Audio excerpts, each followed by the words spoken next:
Hi, I'm Becca Loftis with your international news.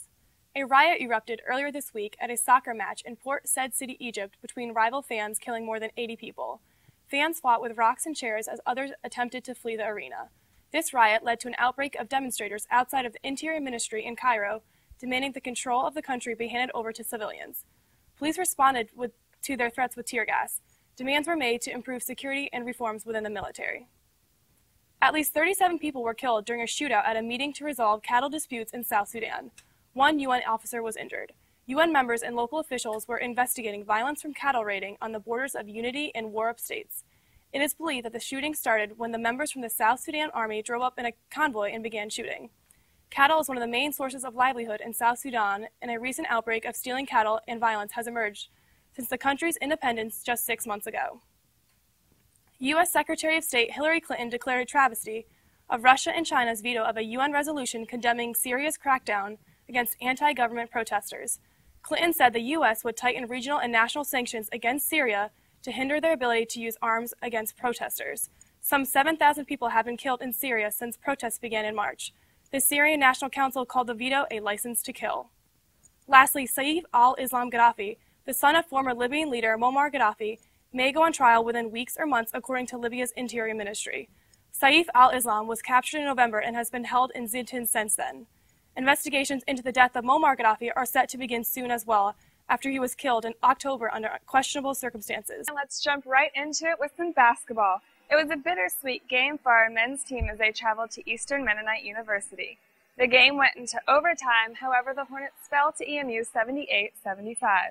It was a back-and-forth game that saw 7 ties and constant battling for the lead. Up by double digits in the second half, EMU was slowed by good LC defense and a 14-2 Hornets run. It wasn't, however, enough to get the W. Despite the loss, there was a bright spot as Nate Campbell shined and put himself in an elite class. He netted a game-high 19 points, surpassing the 1,000-point mark. He's the 20th Hornet to reach that incredible number. Friday night, Turner Gym saw the ladies take on Randolph. The Hornets were in full control from tip-off to final horn. They coasted to a 57-37 victory. LC's defense went all out, holding Randolph to only 24% shooting and forced 13 turnovers. Shannon Allen led the way yet again with a game-high 21 points, also adding 6 rebounds and 4 blocks. Lynchburg College hosted Special Olympics night that night as teams from Campbell County and the city of Lynchburg took to the court for a half-court game at halftime. Chugging right along in the afternoon game played Saturday, the men traveled to take on Bridgewater.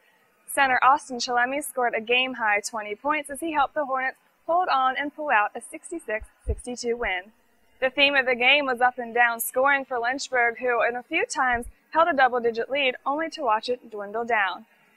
But all that matters in the end is the win. Thanks in part to Chalemi as well as Tucker Lucas's 11 points and Nate Campbell's 11 boards, the Hornets extended their overall streak to 13-9, 7-6 in conference play. The ladies kept the good times rolling Saturday as they extended their winning streak to 3, as they convincingly beat Hollins University 69-53. Shannon Allen did her fair share again, filling the stat sheets with her 16 points and 8 rebounds. Rosen Alexander had a double-double, scoring 14 and bringing down 11 rebounds. Looking ahead to the weekend sports, the women travel to take on Virginia Wesleyan Tuesday, then host Emory and Henry Friday at 7, and the fellows play away Wednesday as they battle crosstown rivals Randolph.